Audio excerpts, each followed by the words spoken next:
Because I do remember that much when I was writing this. It was that was supposed to be kind of the chorus of it, but that's kind of like one of my signature things where I'll rewrite the chorus.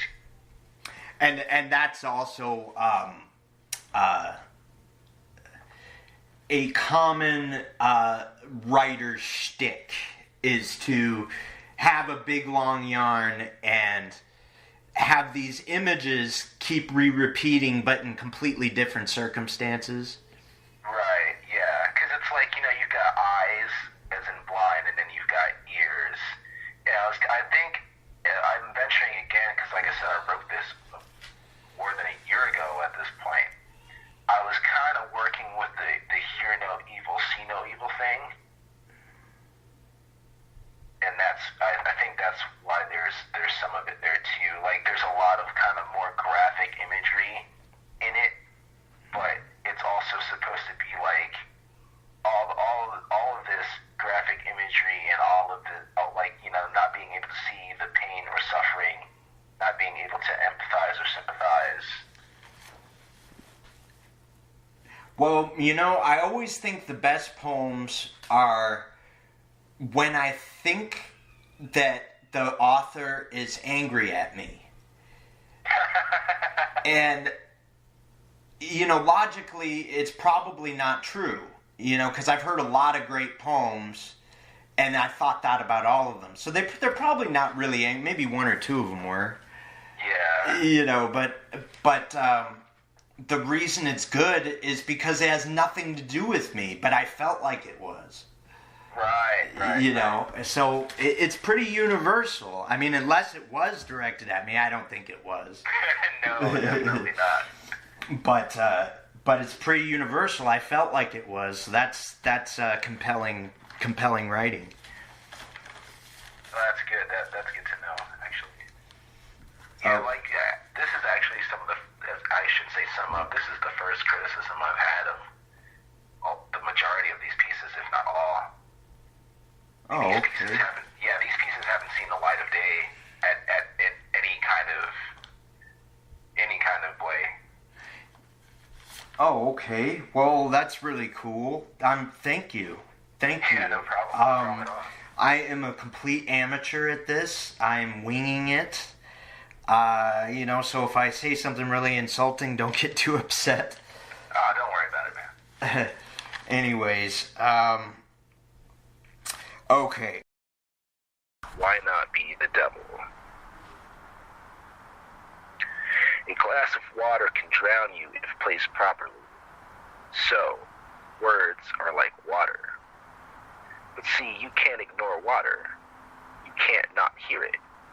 You can't ask water what it meant when it took the voice and breath of God, rendering carbon flesh soggy like the Kleenex we all vainly hope litter the waste receptacles when we finally really don't give a damn anymore. Water has no apology for murderous intent. It only knows that it quenched pain's thirst again without sentience. Water. Water is oblivion. Such are words. Words are daggers we use to rein in the world around us like spurs to a horse. A painful kicking to motivate ourselves to run away with our arms wide open, expecting embraces from ourselves through others until we foam at the mouth and drop dead. Words are daily seppuku, a rotten ritual to show our innate purity. Like, I'm so sorry, I will never do that again, and fucking mean that shit. Words are promises broken to the self that knows better. Words are silence's regret and its breach of contract. Words are the yin and yang on the tightrope walk of life. But my words are strategically placed time bombs that Tyler Durden himself planted just to fuck with me. Nah, he isn't fictional. My words are the rantings of that dude in every Saw movie that you just know ain't gonna make it. You know, the one no one can do anything for, and they just stand there and grimace as his asshole is blowing all about the whatever death trap he is in. My words are kin to Vlad the Impaler. My words are the whisper that a breeze leaves just behind your ear, that slight tickle that goes away before you even notice. My words are pantomime and silent film. My words are comprised of blanks, whose meaning will be determined at a later date after a panel discussion. We may even open the floor to questions. My words are serpents, sign of the devil himself. They are tragic and hopeless. They are the dimming light of your loved one that you are going to find out tomorrow died. My words are gratification stolen at heartbreak's expense. So why not be the devil? Why not tear apart anything and everything associated with beauty for my own glory? Scorch the sun and sky, make darkness my abode. Cover myself with cloak and dagger and hollow my eyes. Howl at the moon and summon vampire wraiths with nothing more than an oath. With my words, I will rain down fire and brimstone on your parade. I will piss on your parade. Hell, why stop at hearts and umbrellas?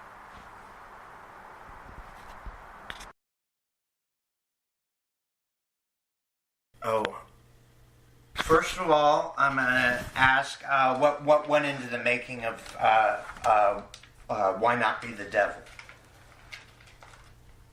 It's another purge, but it's way more directed at the power of words and how we put so much importance on it, but yet at the same time we don't recognize the importance of words. You know, it's like it's so important to talk. It's so important for you to say what you feel, but then, you know, people get offended and they don't want to hear this and don't say that, don't do it that way. And so it's like the thing that brings the most healing oftentimes brings the most pain, and it's kind of like I'm going through that, you know.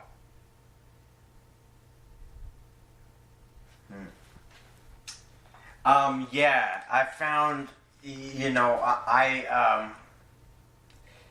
my best writing either scares the shit out of you or makes you so depressed you want to kill yourself. Right. and you know, I've always wanted to talk to someone like Stephen King or Edgar Allan Poe. How did they deal with that? You know, because you write a story about a sex abuser or an evil pit bull or whatever, and they will think it's you. You know, yeah. It's so absurd. They always place you with the antagonist. And so yeah, it's just or if a character says something offensive, they think you said it. Right. That's kind of where that whole Tyler Durden thing comes in.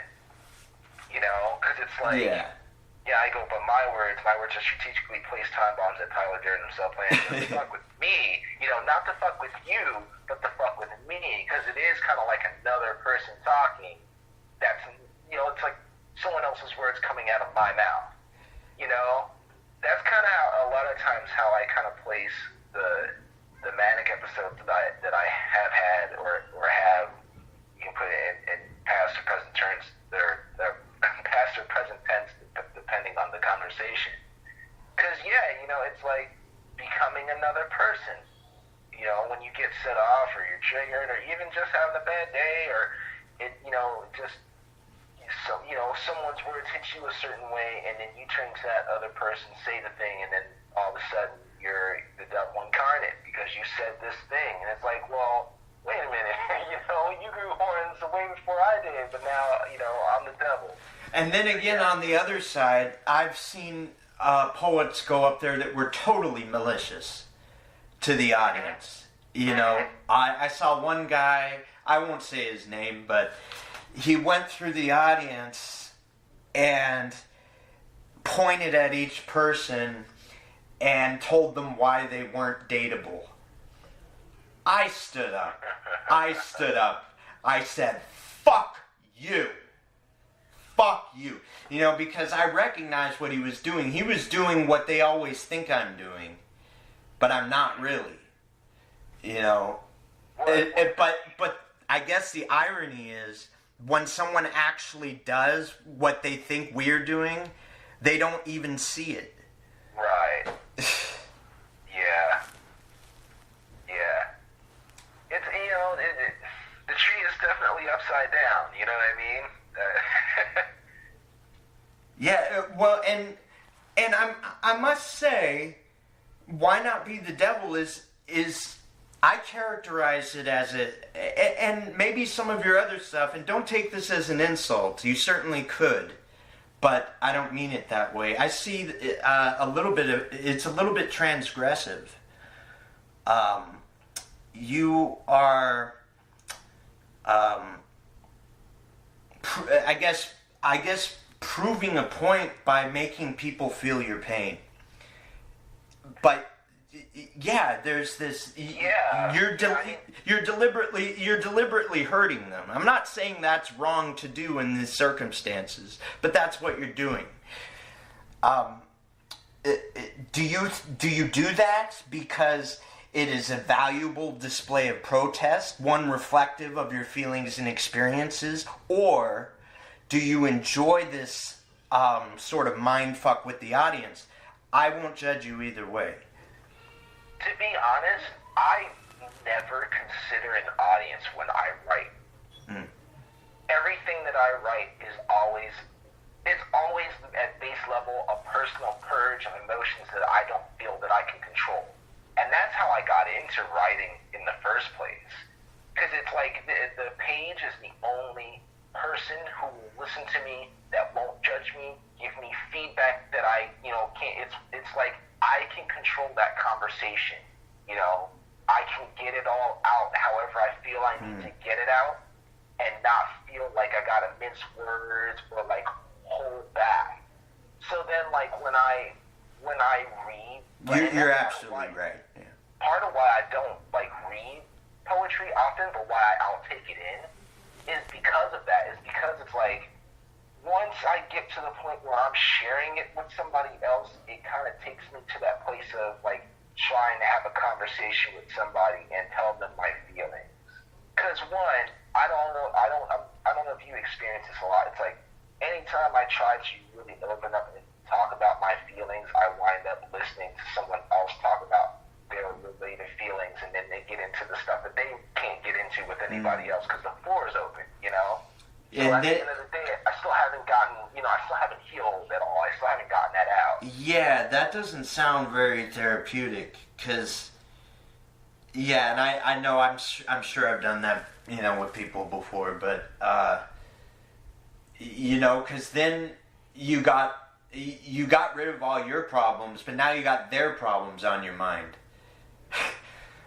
Yeah, in a way, Yeah, and then it's like, if you don't use this system, or if you don't say these words, if you don't use I feel statements, if you don't, if you swear too much, or you don't swear enough, or, you're not, getting to whatever point you're trying to tell, you're trying to sum up 15 years of scattered thoughts and angst and put it in a paragraph so someone can parse that and give you some kind of feedback. It don't work, and that's why I write. So yeah, like I never intentionally mean to do much more to anybody than maybe, kind of twist their emotions around a little bit. And that's if I'm really kind of thinking about it. Like this piece is one of those pieces where I wrote it like I really want to put that kind of spin on talking, because like talking for me is a huge hurdle. If I can talk to somebody, it's like, whoa, I'm doing something.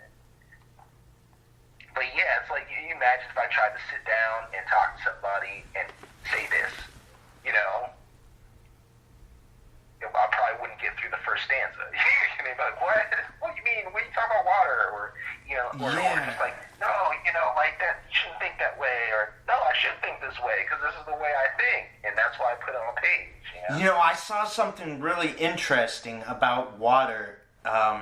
Did you ever watch that show Aquarius? I don't think so. It has David Duchovny in it, and it's all about the Charles Manson fiasco.